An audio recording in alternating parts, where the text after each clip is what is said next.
Welcome to Alaska Weather, a production of Alaska Public Media and the National Weather Service, Alaska Region. Produced and broadcast daily from the studios of KAKM, Alaska Weather provides complete forecasts, public, marine, and aviation for all of Alaska. Alaska Weather is made possible by the following sponsors.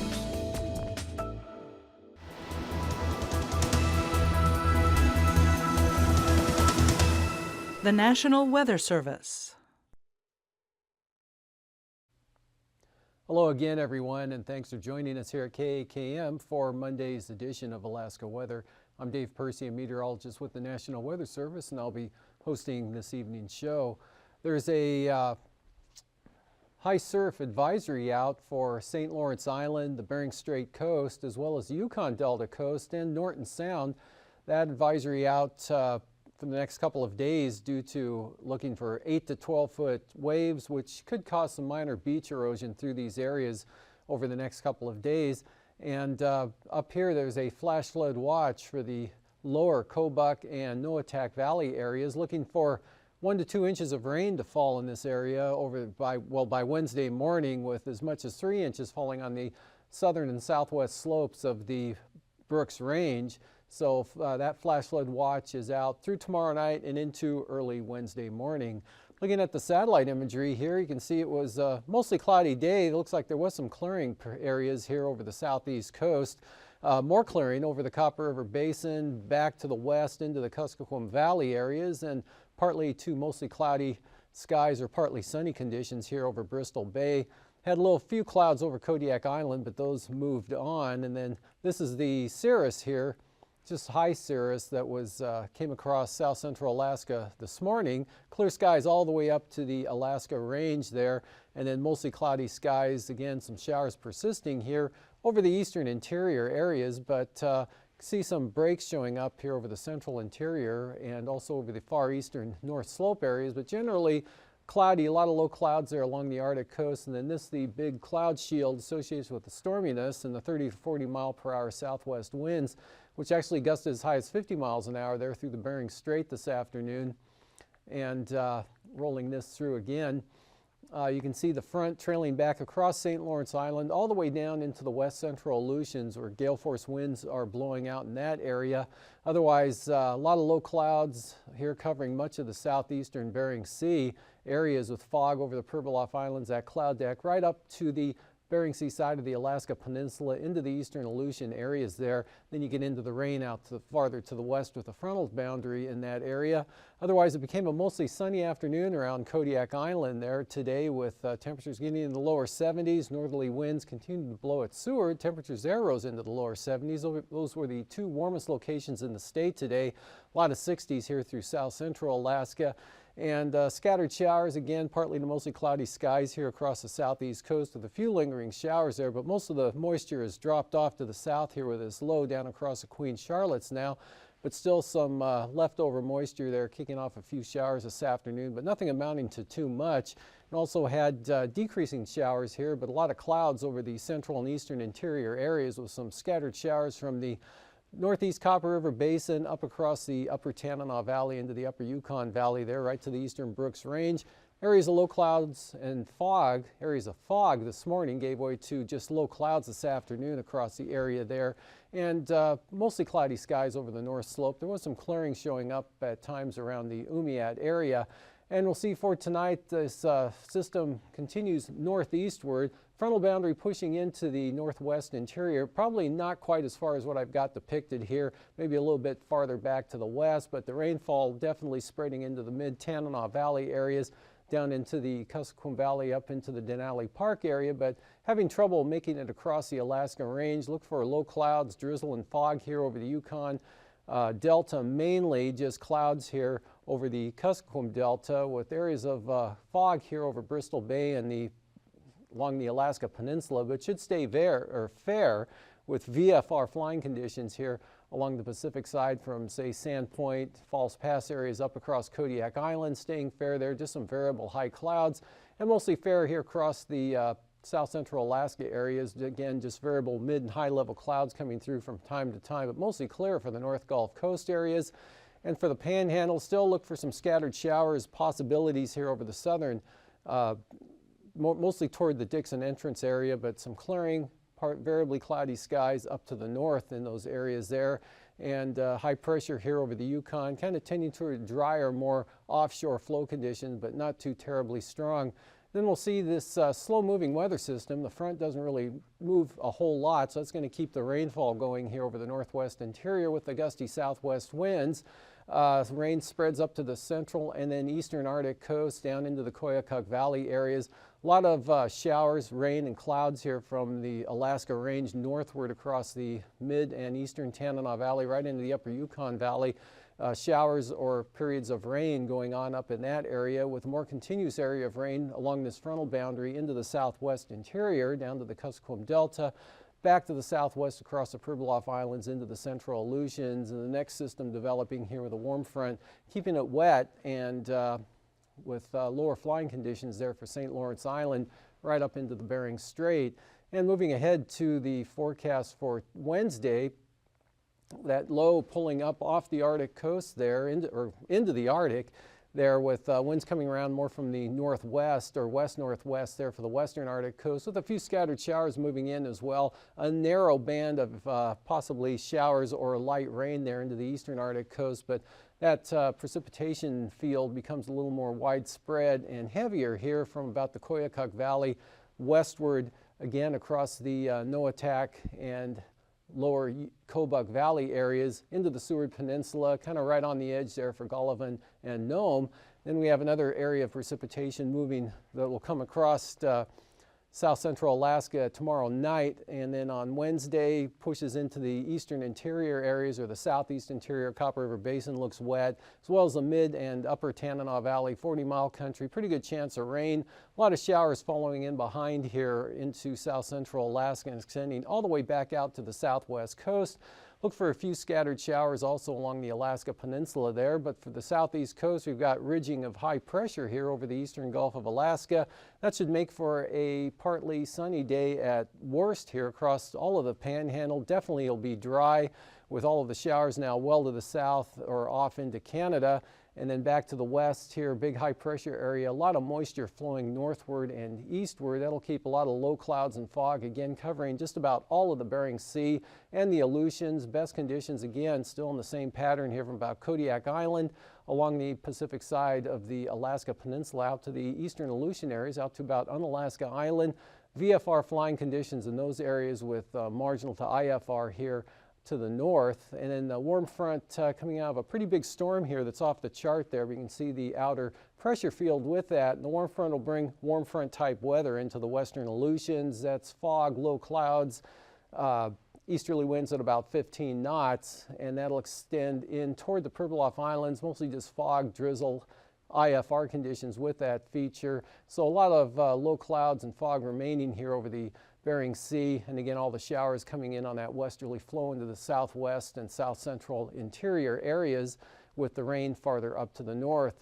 Looking at temperatures along the southeast coast today, not too bad, upper 50s to lower 60s, Annette at 62, one of the warmer locations. Sitka had 61, as did Elfin Cove and Juneau today, with Skagway at 59. Yakutat pushed up to the 60-degree mark, 63 in Cordova, 64 at Valdez. There's that 72 in Seward today and a 71 there at Kodiak, but Homer just 58 degrees. Kenai 63, 64 in Anchorage. These are mid-afternoon temperatures, not the highs. Gulkana had 62 today. Northway up to 55, a little cooler there at Delta. Back into the mid-50s in the mid-Tanana Valley areas, and then the Tanana had 57, and McGrath with 59, mostly in the mid-50s here through the Koyukuk Valley into the upper Yukon areas with 55 at Arctic Village. Cooler 49 there at Umiat, and 10 degrees colder there at Dead Horse. Two of the colder locations, Barrow and over at Kaktovik, both with 37 this afternoon, but Wainwright up to 46. Point Lay, gusty winds or increasing winds, 55 degrees there, and then all the wind back here around Cape Lisburne and Point Hope with rain spreading into Kotzebue Sound, lower 50s there. And also looking at some pretty good rain there at Nome with 50 degrees. Gullivan had 55 and rain, and a lot of mid-50 conditions here over the southwest interior. Lower 50s along the coast, lower 50s for the Pribilofs, 50s for all of the Aleutians, and then Sandpoint up to 66 here for the Alaska Peninsula. Otherwise, False Pass at 55, Cold Bay at 52. King Salmon pushed up to 66 this afternoon. Lows for tonight in the upper 40s to lower 50s here across the southeast coast, and then lower 30s down to possibly 31 degrees there at Eagle tonight in the forecast, with upper 30s through the Copper River Basin, upper 30s to mid 40s up to the North Slope and eastern Arctic coast. Milder here with the clouds and increasing southwest winds. Lower 50s over the Yukon and Kuskokwim Delta areas, or upper 40s and lower 50s. Lower 50s over the northwest interior, and staying mild here out over the Aleutians. Really not much of a change from the daytime highs today for the lows tonight in the lower 50s there. Upper 40s to lower 50s for the Alaska Peninsula and Bristol Bay. And for tomorrow, the highs back into the 65 to 70 degree range here as high pressure aloft kind of slides right over south central Alaska tomorrow. So Susitna Valley could reach 70 at Talkeetna, with good 60s all the way down across the Kenai Peninsula. Nice temperatures in the Copper River Basin area. Otherwise, mid to upper 50s here to the north. Arctic coast warming up with that south and southwest wind flow into the mid 50s there, even out along the outer coastline, with that same temperature pattern back to the west and southwest, with temperatures highs in the mid to upper 50s here for the Aleutians, 52 for the Pribilofs, as well as St. Lawrence Island.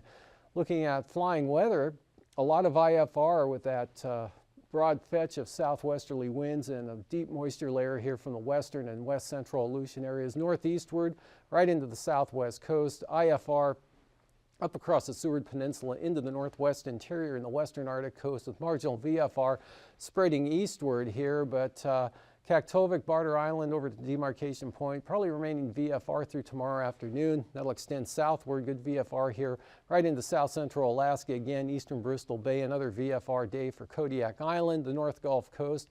VFR now for most of the Panhandle, some lingering marginal VFR conditions here over Dixon Entrance, which could affect extreme southern areas like Annette, maybe Ketchikan over to Heidelberg. And looking at the passes, Anatuvik becoming marginal, same forecast for Adigan.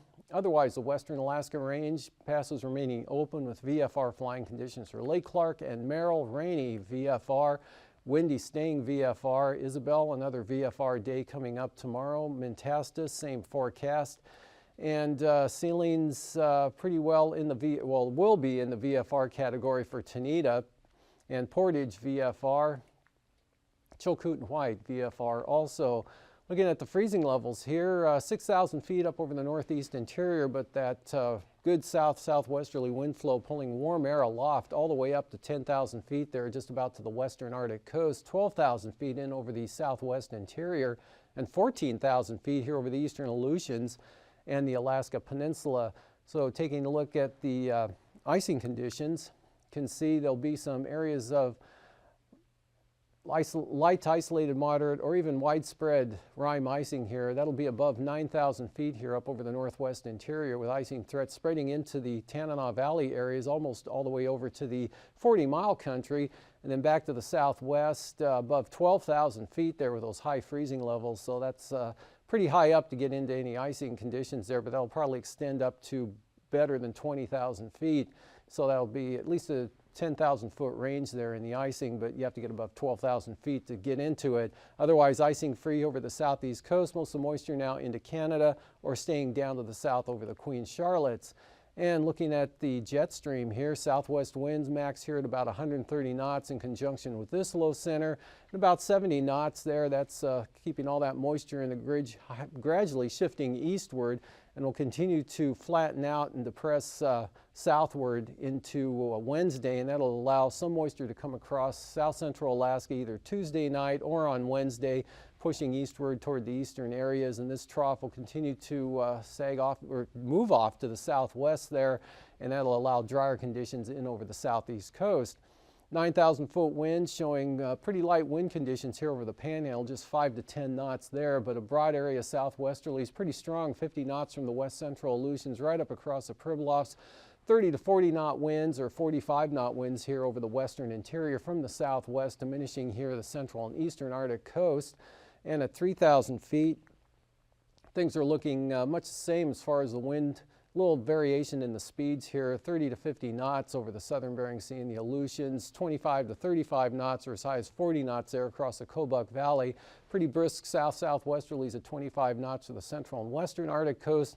Lighter winds here through the eastern interior, especially over the southeast interior, just 5 knots there. And kind of a light variable wind condition here over the southeast coast. May see some northeasterlies at about 10 knots there down toward Dixon Entrance. And for turbulence, broad swath of occasional widespread moderate here from the north slope back in across Kotzebue Sound, the Selawik Valley areas, Seward Peninsula, St. Lawrence Island, southwest coast here, the Yukon Delta coast, all the way down, including the Pribilofs, into the central Aleutian areas. That all blow about 6,000 to 8,000 feet. And after hangar flying, I'll be back with a look at the ice edge and the marine forecasts.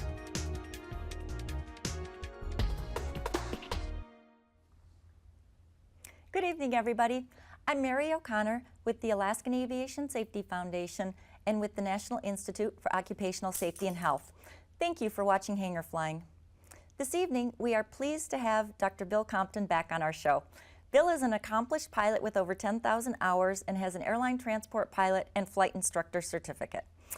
He has a turbocharged VTOL Bonanza, which he's flown all over Alaska and the world, and we've already counted over 20 solo oceanic flights. Welcome back to the show, Bill.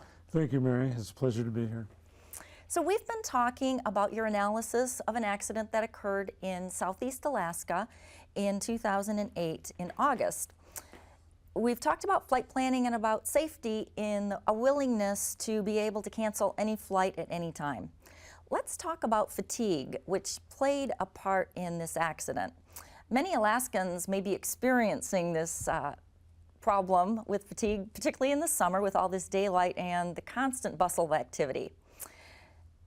Can you tell us how fatigue played a role in the accident and how was it obvious that it was affecting the pilot?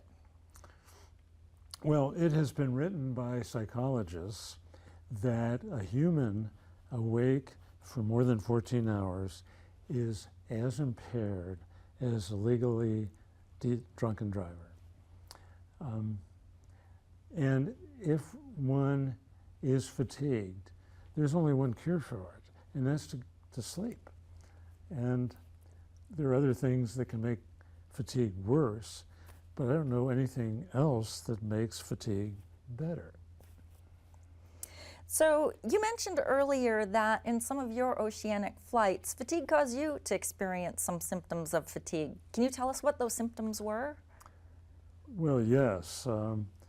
An urge to sleep that had to continually be denied and making more mistakes and not being as sharp as I could be.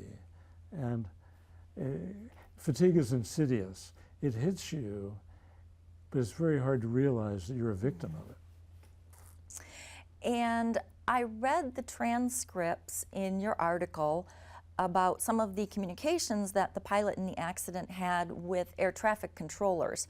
And it was almost as if he was a new pilot and couldn't manage both a letdown or a decrease in altitude as well as finding and intercepting a radial. Right. And he wasn't a new pilot, was he? No, he wasn't. I listened to the transcript many times of the interaction between the pilot and Anchorage Center. And my first reaction was, oh, this guy doesn't have an instrument rating. He doesn't, he's just lost. How did he end up here? And then I ended up speaking with a pilot, a professional pilot who was a friend of his. No, this guy had 9,300 hours. He had flown a twin to Europe. He had owned a Mitsubishi 2 twin turboprop pressurized airplane. This fellow had a lot of experience, but he was disabled by fatigue, so much so that he sounded lost and out of his element, and he was truly. And you mentioned that it's insidious and it's hard to recognize that in ourselves when we might be getting fatigued. So in your travels and your solo flights, what do you do to mitigate symptoms? Obviously, you can't sleep when you're by yourself, and over the ocean, there's no real place to set down if you don't have floats. Right. Well, I try to have adequate sleep beforehand, but some of these oceanic flights have taken, well, they're between 14, even up to 17 hours. And so I use oxygen above 8,000 feet, and I put it on, turn it on before I leave the ground. I think a noise-canceling headset is a huge help. And I try to make the cabin as comfortable as I can with provision for drinking lots of fluids, staying hydrated, voiding whenever I need to, and food and comfort. And I try to stretch and change position. And I do believe that mild hypoxia, for instance, being at 10,000 feet for hours and hours, increases the rate of fatigue. Well, those are some great tips to help pilots prevent fatigue, and we really appreciate sharing your experience with us. You've been a great guest, and it's been a real pleasure having you on the show, Bill. It's been a pleasure. Thank you, Mary. Thank you. Ladies and gentlemen, thank you for joining us. If you are not a member of the Alaskan Aviation Safety Foundation but would like to learn more about the accident that we've been discussing, please send us an email at aasfonline@gmail.com. We'll make sure you get a copy. We hope that you have enjoyed hangar flying and that you've learned something about fatigue prevention and something about accident prevention. It's a great reminder to get some sleep, especially in the summer. Until next time, fly safely.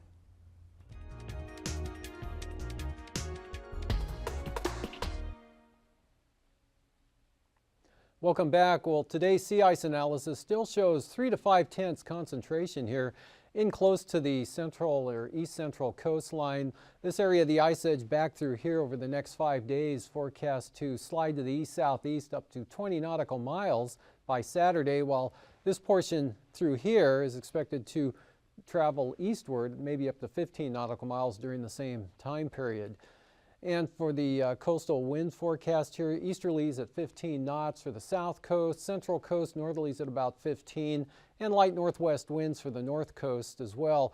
Lynn Canal and Glacier Bay northerlies at 25 knots tomorrow, otherwise the central and southern inside waters north to northwest at 10 to 15 with seas 2 feet or less. And the outlook for Wednesday, we've got westerly winds for the central and north coast areas, 10 to 15 knots, and northerlies at 15 knots for the south central and south coast. Otherwise, Lynn Canal swinging around to the south up to 20 knots, seas 4 feet. Otherwise, kind of light variable winds here for Stevens Passage and Clarence Strait. And for Prince William Sound and the North Gulf Coast, look for variable winds at 10 knots tomorrow with seas on the low side, just 2 to 3 feet. Southwest at 10 for northern Cook Inlet, a little more up to 15 knots for the central and southern inlet areas. Westerlies at 20 knots here, Barren Islands, Kamishak Bay, and Kodiak Island. And for Wednesday, we've got small craft advisories now for the western Gulf Coast down across the Barren Islands and Kodiak Island. Westerlies at about 25 knots there. Same thing for Kamishak Bay and southwest 25 knots for the central Cook Inlet area south of the Forelands. North of the Forelands, southerlies at about 20 knots. Light easterlies for Prince William Sound. And for Bristol Bay, southwest winds 20 knots. Small craft advisories here for the Bering Sea side of the peninsula. Otherwise, along the south from Cape Sarichef up to Sitkinak, westerlies at 20 with seas 5 to 7 feet. And for Wednesday, small craft advisories here from Cape Sarichef all the way up into Bristol Bay there with 25 knot winds. Westerlies 25 knots here on the Pacific side of the peninsula, a little lighter there from Castle Cape to Sitkinak. And for the Fox Islands tomorrow, southwest winds 20 to 30 knots. We've got gale force winds in still for the central and west central Aleutian areas. And for the next day, lighter easterlies here for the far western marine zone. And central Aleutians, south to southwest at about 20 knots. And for the eastern Aleutians, southwesterlies 20 to 25 knots, seas running 8 to 10 feet. And for the southwest coast here, southwest winds 30 knots, small craft advisories, seas 10 to 13 feet. Same wind speed and direction there for the Pribilofs and northern Bering Sea, as well as St. Lawrence Island, small craft advisories in all these areas. And for Wednesday, still small craft advisories, more of a westerly direction though, 25 to 30 knots here into the southwest coast. Across the northern Bering Sea, St. Lawrence Island, westerlies at 25, southwest 30 for the Pribilofs. And for the Arctic coast, we've got gale warnings tomorrow for the central and western Arctic coast, east and south winds 35 knots, southerlies at about 30 knots here from Wales all the way up to Cape Beaufort. And then the outlook for Wednesday, lighter southwesterly winds here for the eastern Arctic coast and southwesterlies at about 20 knots for the east central and central coastline, and then northwesterlies, small craft advisories there with that low center pulling off to the northeast. That'll allow that wind to become more northwest, up to 25 knots for the western Arctic coast and about 20 knots here from Cape Lisburne to Point Hope. Lighter winds across the Chukchi Sea. And looking at tonight, gusty winds and rain, again a flash flood watch out for the lower Kobuk and Noatak Valley areas, high surf advisories out for the Norton Sound area, the Bering Strait coast, St. Lawrence Island, and the Yukon Delta coast, 8 to 10 foot waves crashing ashore. Rain spreading into the central interior, chance of rain over the Yukon, the Yukon Delta, fair here in the south, drying out, continue to dry out over the Panhandle. Still a risk of a shower, but it might not occur. Mostly sunny here again over south central Alaska. Rain from the southwest coast right up into the north slope areas in the central Arctic coast, again with rain continuing here across all of the northwest interior, and that continues into Wednesday as well. Batch of rain moves across to the south with showers following in behind. That's a look at the weather. Thanks for joining us. These forecasts are to be used for planning purposes only. Call 1-800-WX-BRIEF for a formal pre-flight briefing. Always file a flight plan before you go flying. The U.S. Coast Guard Auxiliary urges you to leave a float plan with a friend or the harbor master before you go boating. Alaska Weather is made possible by the following sponsors.